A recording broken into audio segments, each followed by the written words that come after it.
Okay, you're gonna have to behave a little bit, okay?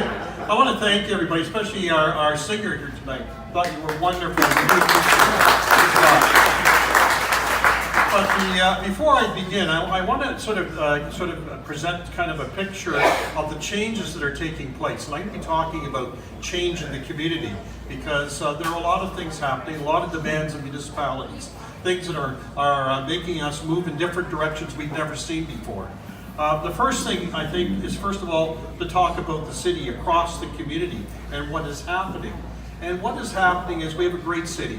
We have a city on the river. We have development coming in like Gaslight downtown. We have a pedestrian bridge. We have a new digital library coming in. And if you go up Highway 24, we got Crabby Jewelers that should be in New York that's decided to put his enterprise here with his Rolex watches. We have the rebirth, really, of the Cambridge Center. And up in the Preston area, we have $70 million worth of road work that we've done so that we can now start doing other things to build on top of that. And of course in Hespeler, it's the Scott Higgins and all the development that he's done to make that work so well. And you know, we're doing well. We have the lowest unemployment rates in 18 years. We have new business coming into this community. We have a $1.4 billion investment in Toyota. All of these things are the good things. And we see it, we feel it, we're comfortable with it, but also across the city, we have this new mist that we see in our alleyways, on our streets, which is the opiate issue, the crisis that we're facing. And we have to deal with it. And we can't not just walk away and pretend that somehow it's going to be dealt for us. So what I'm proposing is a number of things. First of all, what I call a safe city plan with a number of steps of how to go ahead, help people who have addictions, help people who are homeless.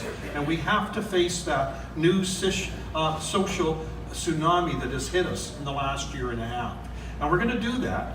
And we're going to do it in a practical way, in a meaningful way, and we're not going to just talk about it. I want to have more police on the street. That's one of the first things. That's not to scoop people off the street. That's to have a presence in the downtown and in our neighborhoods to deal with the speeding in our neighborhoods in particular, which is a complaint across the city, and to have police that can reinforce other officers in terms of issues that are taking place when they need two policemen for a certain situation. We also need, as a practical thing to move on, that's something we can do. And that will be next year in the budget, the regional budget will be pushing for that. We're an underserviced area when it comes to policing. And Police Chief Larkin has alluded to that and made it very clear. We need to deal with more outreach workers. That's something we can do in terms of helping people, in terms of the 10 cities we have across the community, in terms of reducing them and getting people out of them into affordable, transitional, supportive housing. We need to keep the bylaw in place, the bylaw that bans safe injection sites. Not that we don't care about people, but if we're going to have safe injection sites, you need to have the wraparound services that don't exist. And I'm not going to allow them without the wraparound services.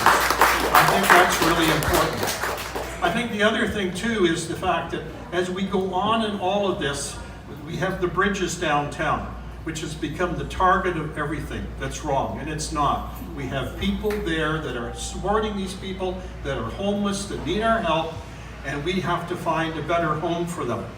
They came to the city and said, we need your help to move, and we're going to help them. We're going to get a better facility for them. I've suggested a communal site selection committee to find a better site, and we're going to build a better building and house people properly and take care of them. So that's one of the things we're going to do. These are the things we are going to do. And these are doable, and we can start them in the fall. The main thing is affordable, supportive housing. And that's the problem, because we don't have enough in the region of Waterloo, and we don't have enough down here. And it's funded by federal and provincial governments. And it's also, to some extent, we have supported affordable housing, and Cambridge has been a leader in affordable housing in this region in terms of the forgiving development charges and permit fees and everything else to make this happen. But when we get to a point, and I'm going to be suggesting in the fall that the MPPs, the regional chair, and all the mayors come together and to talk about this issue, and everybody is going to have to put on the table what they can offer and what they can give us. And if in fact at that point, there is no more money coming down for social housing, for transitional housing, I'm going to suggest that the City of Cambridge will get into it for the first time, and that we will start building within our budget, within the budget we have, reallocating money to build some of this transitional housing. Because if we don't, next year you're going to see people on the streets again. You're going to have tent cities in our parks and everywhere else. So we have to move along. But we'll wait to see what the federal and provincial governments do. So that's half the issue. The other issue is what I call looking upstream.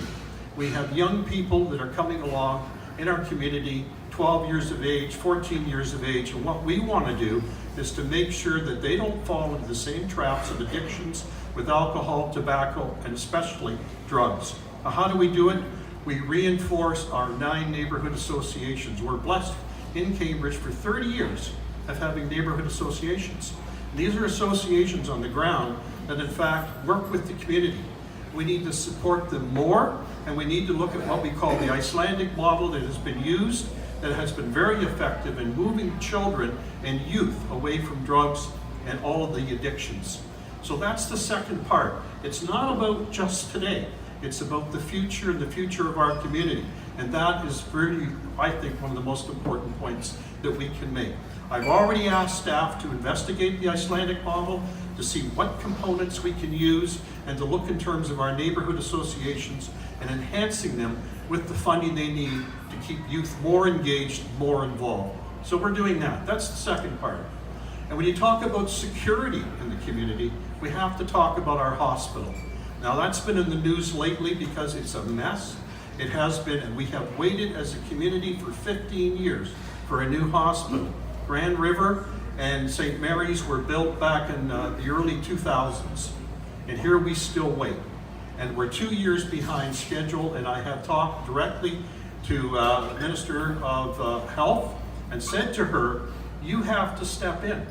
We have to get this hospital going. It's been now delayed for an 8th time, and it will not be completed the second phase this year. The whole thing is supposed to be done in 2019. There isn't a hope that's going to happen. I have written letters to the Minister of Infrastructure and said, I'd like you to come down and see this. You need to get involved. You need to tell us how we can change this. And I've written a letter to Premier Ford, and I said to him, if anything, we need to change contractors. That's what we need to do. And that's part of making this a better hospital. But overall, our hospital needs help. It's not a matter of just the funding and the monies that we put into it. We have, as a city and a community, put more money into this hospital per capita than any of the other communities because we believe in it.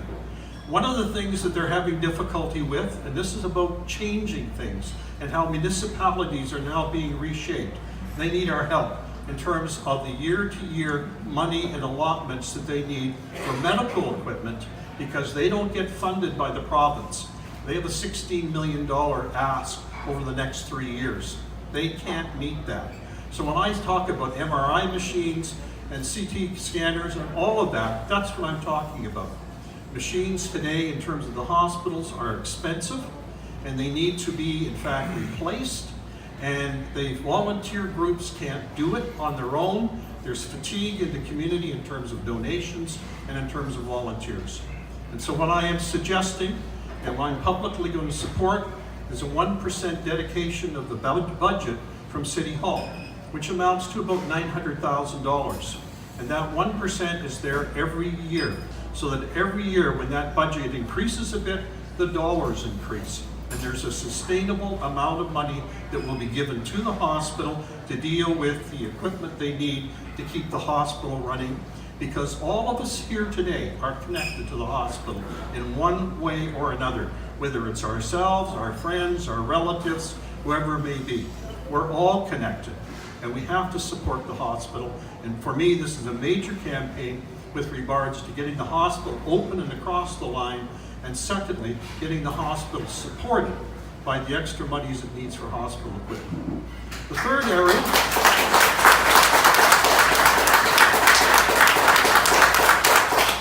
area, of course, is our GO train situation, which has been going on for over a decade. And over the past number of years, the Ministry of Transportation and the provincial government has decided that GO trains only go to Kitchener and Waterloo. And that is a problem if you're living in Cambridge, because we're the ones most affected by the lack of GO train service to Toronto. The main issue that's brought up over and over at the region is all-day, two-way service to KW. We're not mentioned. And I'm saying publicly now and going into the future that the main priority of this new regional government, its main priority will be a GO train to Cambridge to Toronto and not the KW route. We gotta be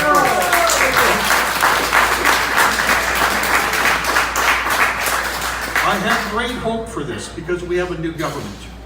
And we have to realize with this new government we can work in a better way. And I think there is the hope for all of us. The LRT is not our issue right now. That's 10 to 15, if not 20 years out. We'll figure out the route, that's fine. We'll settle people down. We've done that for most of the Preston area that is concerned. We'll figure out the last piece. But I want the people who are running for regional chair to start realizing that the key issue in Cambridge is GO train. It is not LRT. I don't want to hear about it anymore. And I think that's where we have to head. Okay, in terms of I think to keep it in perspective, it's about money. It's always about money. If we can spend $860 million on an LRT in KW, we can find 10, 15, 25 million, 30 million for social housing of the people that are on our streets. That's what we can do. We can also find a way to Toronto for the GO train. These are the things. So as we go along in this campaign, these are the three major areas I'll be talking about. A doable plan to in fact mitigate the opiate crisis and the homelessness situation we have in Cambridge. A doable plan that's not just about talking. A doable plan to help our hospital, and finally with the help of our new MPP Belinda, getting a GO train from this city to Toronto, and saying to the provincial government, we're going to rewrite what the priority is here. It is Cambridge, it's not KW. We're tired of that.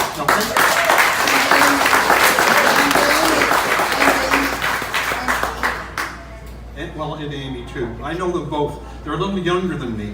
And anyways, they're wonderful. I find, with the new MPPs, like to say this, very engaging, easy to talk to, easy to work with, and committed. And with Belinda in particular, she understands we are not the poor cousin south of the 401, and that's got to stop. Wow. Okay? So ladies and gentlemen, I want to thank everybody. I'm going out in this campaign. I'm more animated than I've been in years. And we're going out in this campaign to win it. We're going to win it for Cambridge. We're going to steadfastly stand in terms of the things we believe, which is a Cambridge first issue in terms of GO trains, of fixing our problems within our community. And if people won't help us, we'll do it on our own. And we'll do it to the satisfaction and to the betterment and to a better quality of life for everybody. Thank you.